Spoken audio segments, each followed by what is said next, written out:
あ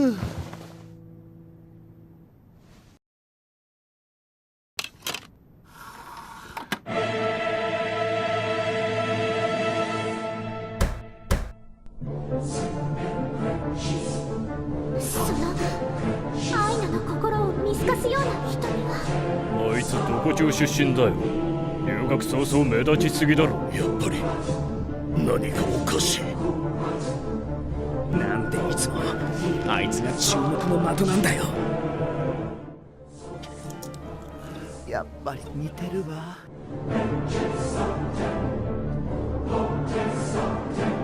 最後迷いがない。かっこよかったな。坂本ですが。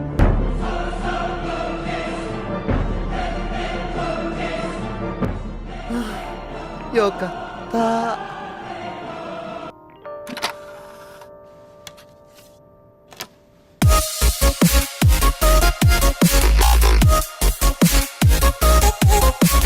Haven't You Heard I'm Sakamoto is definitely a comedy that I very much enjoyed, but just like any other comedy series, reactions will be drastically mixed. The biggest problem that people find with Sakamoto's humor is that it is one repetitive joke over 12 episodes and one special. However, my taste in comedy is so sporadic at points that things I find funny initially become stale the second time around. While on the second time watching the show, the series does struggle at certain points, for the most part it still holds up in my eyes. Sakamoto's introduction to the series is so good that it made me laugh every time I saw it, especially the umbrella in the bathroom stall scene. However, this is still a comedy anime, and with that there will be a diverse range of opinions on the humor. Whether or not you'll like this show depends on what type of humor you enjoy. I mean, just look at the backlash from the Crunchyroll award results, even for best comedy, and you'll see that not one result was correct in someone's eyes.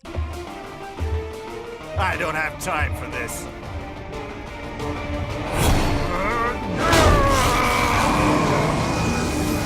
Oh, you've got to be kidding me!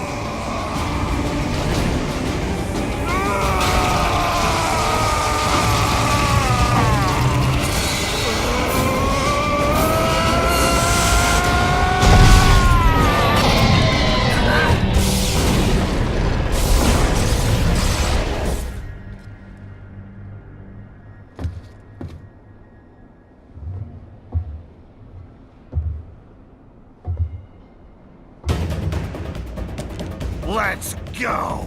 This show is all about stupidity, and reasonable expectations are not even remotely possible. It was almost like a so bad it's good movie, but in an intentional manner. I mean, Sakamoto duels a hornet in sword to stinger combat, becomes a fox spirit, channels his inner Spider-Man, gives a literal lending of his face, rents out multiple adult DVDs in style, plays the arm sax, and many other insane things that have no reasonable logic whatsoever. It also contains the now common fourth wall breaking, as well as the stereotypical movie cliches, i.e. cheesy horror flick, bully movie, underdog, etc. And while not all of them work, plenty of them are still quite funny. The story is absurd, and I wouldn't have it any other way. Besides that, I believe that Sakamoto's narrative does a lot with its comedy, considering how simple everything is. Dialogue is a crucial aspect for comedy to excel, and Sakamoto does this aspect well. However, what truly is the highlight of Sakamoto's comedy are the actions of our characters, but more specifically, the actions of Sakamoto. The story and his actions excel at the unexpected, or the unpredictable comedy situation. It goes along the same lines as the Looney Tunes principle. You expect something will happen, it seems like it will happen, and then it does the exact opposite. Even though it's one of the oldest tricks in the book, when it comes to the art of comedy, it doesn't mean that it still doesn't work. The variety in each episode idea is something that is nice to have as well. While comedy drags a lot if you aren't in the mood for it, Sakamoto keeps things fun and lively, having 2 or more separate storylines per episode, all being a different variety and never truly repeating any concepts from before. I much preferred the one-off style episodes compared to the episode arc that takes itself somewhat seriously at the end. While those episodes aren't bad, I don't understand why they would change the focus up that much. The comedy has worked quite well thus far, so why stop now?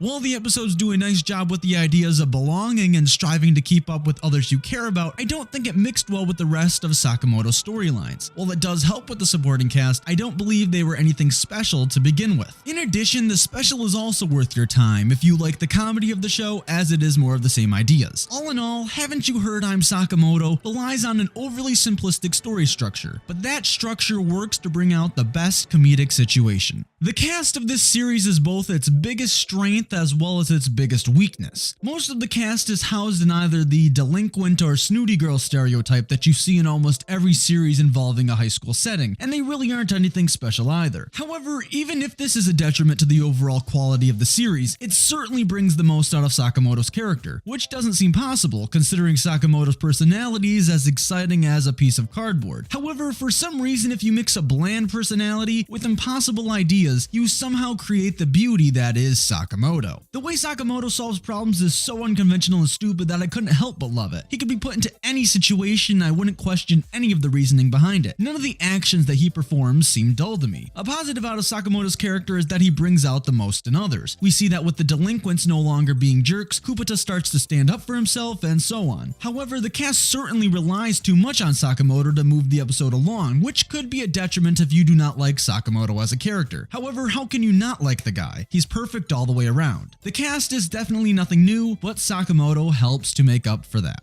I know that people like to make fun of Studio Dean with examples of things like the CG dragon from the 2006 version of Fate Stay Night, but Sakamoto doesn't look bad at all. Yes, the art style is generic and the animation is nothing great or even different for that matter, but I think it kind of helps with the dull nature that Sakamoto gives off. The character designs are certainly perfect for the personalities of the show, considering the supporting cast is pretty much a copy-paste of the next, and the fact that Sakamoto is giving the generic design once again works with that Looney Tunes and unpredictable comedy mentality that I mentioned earlier. The opening is absurd in every way, but the zoom-ins to Sakamoto's face along with the cheesy 3D 90s font and random color palette make this opening seem right at home with everything else. Surprisingly, the music in this show isn't half bad. It's nothing different, but it certainly doesn't suck in any way. It's the stereotypical track list. If you thought a scene would sound like something you imagine it to be, Sakamoto's score probably sounds like that. It's almost like a generic royalty-free style, which isn't a bad thing since a lot of good indie films have that type of sound as well, but it certainly isn't on the levels of Yuki Kajira or Nujible's. The opening is great, even if it is incredibly cheesy, and the ending goes more along the route of a Cromartie High School opening, being very slow and calming, but something I didn't care for that much. Now, with everything that I have said, do I recommend watching Haven't You Heard I'm Sakamoto? Definitely. While Sakamoto's comedy may be unconventional and sometimes downright stupid, I enjoyed every second of it. Sakamoto is the perfect comedic character, and the episodic stories do enough to make some of the supporting characters